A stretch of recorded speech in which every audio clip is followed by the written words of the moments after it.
राजनीतिक आधार उनका खिसक सकता जाति है। के समुदाय को फायदा नहीं होगा। सीधा संबंध किसानों की स्थिति से नहीं है। इसमें एक 2011 समुदाय में जो जनगणना हुआ तभी क्या हुआ जातीय जनगणना, नेता विरोध क्यों करते हैं? नेता गोपीनाथ मुंडे ने ये मांग किया था कि 2011 में जो जनगणना आपको।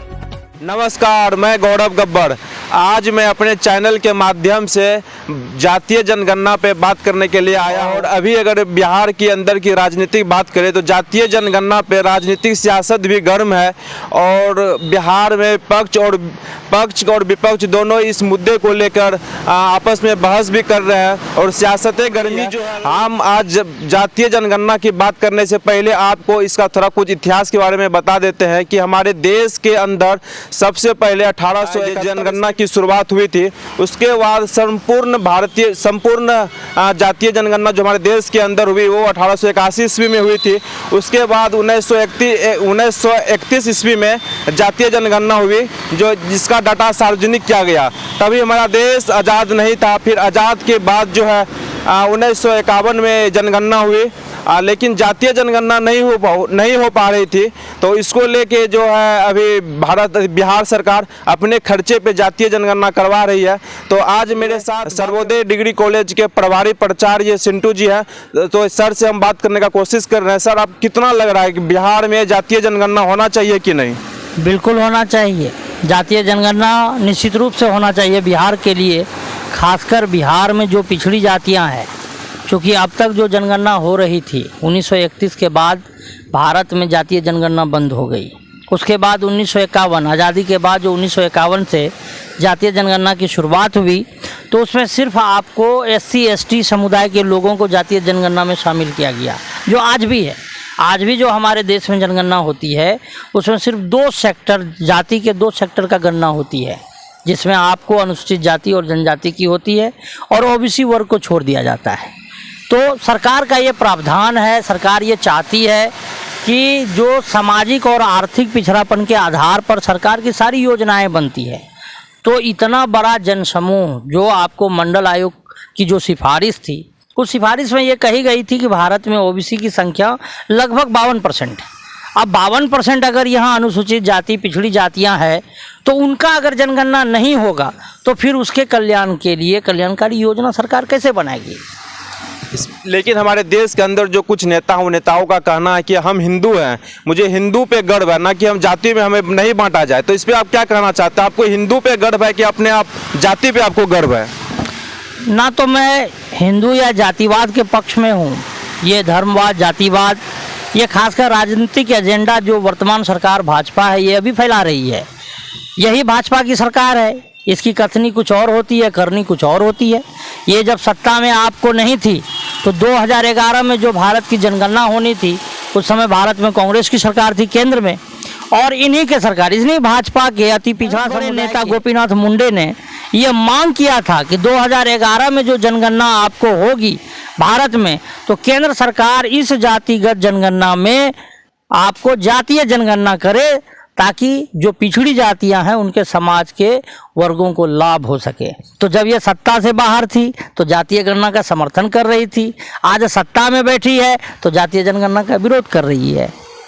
तो जो कुछ नेता कहने का, जो कुछ बजरंग दल के भी नेता हैं, तो बजरंग दल जातीय जनगणना का विरोध कर रहे हैं और खासकर उच्च श्रेणी के जो जाति हैं बीजेपी में जो हैं या फिर किसी पार्टी के पॉलिटिकल नेता जो हैं अगर किसी बड़े जाति से आते हैं तो इसका जो विरोध कर रहे हैं, तो उनका क्या सोच के वो विरोध कर रहे हैं जबकि ये फायदे के लिए हो रहा है, जैसा कि आप अभी भी बोले? देखिए, कुछ लोग हैं जिनको लगता है कि जातीय जनगणना होने के बाद राजनीतिक आधार उनका खिसक सकता है, तो अपने राजनीतिक आधार को बचाने के लिए कुछ लोग इसका विरोध कर रहे हैं। तो जातीय जनगणना जो हो रही है तो इससे कुछ विपक्ष का जो कहना है अभी कि आपकी किसान का भी जनगणना करा सकते थे, आर्थिक जनगणना भी करा सकते थे, बेरोजगारी जो अभी चरम सीमा पे है, बेरोजगारी का भी ये जनगणना करा सकते थे। तो जातीय जनगणना ही क्यों हो रही है? ये सब भी तो सरकार जनगणना करा सकती थी ना? नहीं, चूँकि सरकार जो जनगणना कराती है, जनगणना का आधार ही आर्थिक होता है, ये जनगणना आर्थिक ही होती है। इसमें नेता विरोध क्यों करते हैं? तो मैंने तो कहा कि विरोध करने का आधार सिर्फ राजनीतिक है। कुछ लोगों को लगता है कि अगर जातीय जनगणना होगी तो बहुत सारी बड़ी पार्टियों का, खासकर हिंदुस्तान में जो बड़ी पार्टियां हैं उनका आधार खिसकने का डर है, इसलिए वो जातीय जनगणना का विरोध कर रही है। तो ये तो जातीय जनगणना तो यदि फायदा के लिए ही था तभी भी हो सकता था 2011 में जो भी। देश में कोई भी बड़ी पार्टियां, और रही बात कांग्रेस की, तो कांग्रेस के समय सरदार वल्लभ भाई पटेल जिसमें हमारा देश आज़ाद हुआ था, तो उन्होंने जातीय जनगणना का विरोध इसलिए किया था कि उनको लगता था कि जातीय जनगणना होने के बाद भारत में जो सामाजिक विभाजन है वो बढ़ सकता है। तो यह भी एक कारण है जिसके कारण कि आपको जाति गणना का कुछ बुद्धिजीवी लोग भी है जो इनका विरोध में शामिल है। चलिए, आपका बात हम मान लिए, जातीय जनगणना से प्रत्येक जाति प्रत्येक समुदाय को फायदा होगा, लेकिन इससे किसानों को क्या फायदा होने वाला, जो देश के अंदर जो बेरोजगारी है सभी समुदाय में, तो उनको इससे क्या फायदा होगा? सबसे बड़ी चीज़ है फ़ायदा तो पिछड़ी समाज में, चाहे वो किसान हो चाहे बेरोजगार हो, फ़ायदा तो सबको होगा। और फ़ायदा इसलिए होगा कि इस जनगणना का आधार ही है, इस जनगणना का उद्देश्य ही होता है कि सरकार के पास सभी आंकड़े मौजूद हो कि जो सामाजिक पिछड़ापन है, चाहे वो उसका आधार जातीय है, तो उस आधार पर सरकार कल्याणकारी योजना बनाएगी।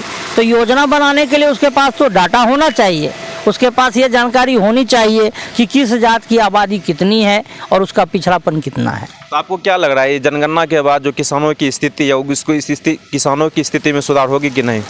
जनगणना का सीधा संबंध किसानों की स्थिति से नहीं है। इसमें एक समुदाय है ना, जो ओबीसी समुदाय है जिसकी संख्या आपको भारत में 50% से एबव है, उस समुदाय को फायदा होगा। सवर्ण जाति के समुदाय को फायदा नहीं होगा?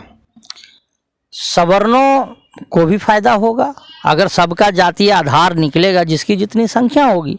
ये तो संख्या के आधार पर योजना बनाना है। जाति को जितना फायदा होने था उसको तो 10% का आरक्षण मिल ही गया है, तो फिर अब देखिए, राजनीति में आपको फायदा, लाभ या नुकसान, ये राजनीति में हर वर्ग चाहती है। सवर्णों को भी जो आधार मिला, उनको भी रिजर्वेशन मिला, तो उस रिजर्वेशन के भी हम लोग खिलाफ नहीं हैं, ये उनके लिए भी अच्छा है।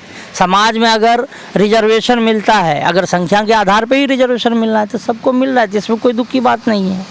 अभी आप लोग ये वीडियो देख रहे हैं, मैं तमाम लोगों से आग्रह करना चाहता हूं कि आप भी जातीय जनगणना में बढ़ चढ़ के हिस्सा ले, चूँकि जो ये देश की स्थिति है और जो हमारे राज्य की स्थिति है, यहाँ पे जाति के अनुसार जो उनका हक मिलता है। आप देख रहे होंगे यहाँ पे ये आर्थिक अनुसार जो 10% आरक्षण सवर्णों को मिल चुका है, फिर SC के लिए अलग आरक्षण का कोटा, फिर ST के लिए अलग है, OBC के लिए अलग है।